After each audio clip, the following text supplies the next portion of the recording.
This is the last slide in the PowerPoint that we created for our seniors and their parents, and includes some reminders and some words of advice.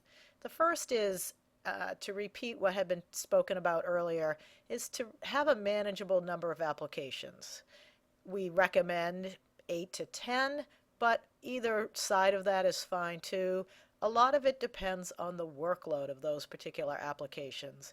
We do count the UC campuses as one application, even if you're applying to multiple ones, because you are just completing one application.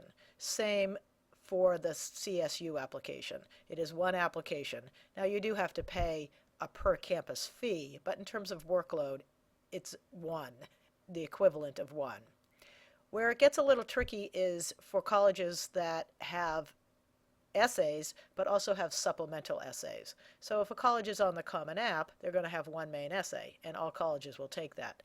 The workload factor, however, comes in when you look at the supplemental essays. It could be something as brief as, what major are you interested in? Have you had any relatives go here? All the way up to write a letter to your roommate and what was the most intellectually stimulating experience you've ever had. So a real range in effort. One of the things we will sometimes use in comparison is that the college application process in the fall is sort of like an extra class in terms of its workload. We do feel it's important to visit colleges, but we also understand that visiting every college on your list may not be realistic or practical, but it is important to see the kind of college that you're applying to, whether that's the size or the type of school, the location, both geographical and whether it's a city location, suburb, etc.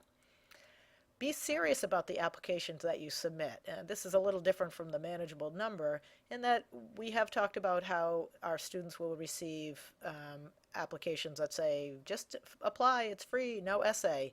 If you'd never go there, don't waste your time because there is time involved, even though it is a quicker application than ones you have been filling out. It is important to be serious about the applications and be serious about the outcomes. Pay attention to deadlines. Yes, there's that word again, but it really is true that nowhere in the college process is there really room to miss a deadline. Watch for communications from colleges and from your college counselors. We use email a lot, as do the colleges. If they are missing something, they will be in touch with you, and we would not want you to lose out on the opportunity to have your application move along the process because you hadn't seen the email saying that they hadn't gotten your test scores. And lastly, as we talked about in an earlier slide, take control and be responsible of the process. Mom and dad may be helping, and that's great, but it's you that needs to be in charge. And so we wish you the best of luck and look forward to working with you this fall. And please stop by with any questions or concerns.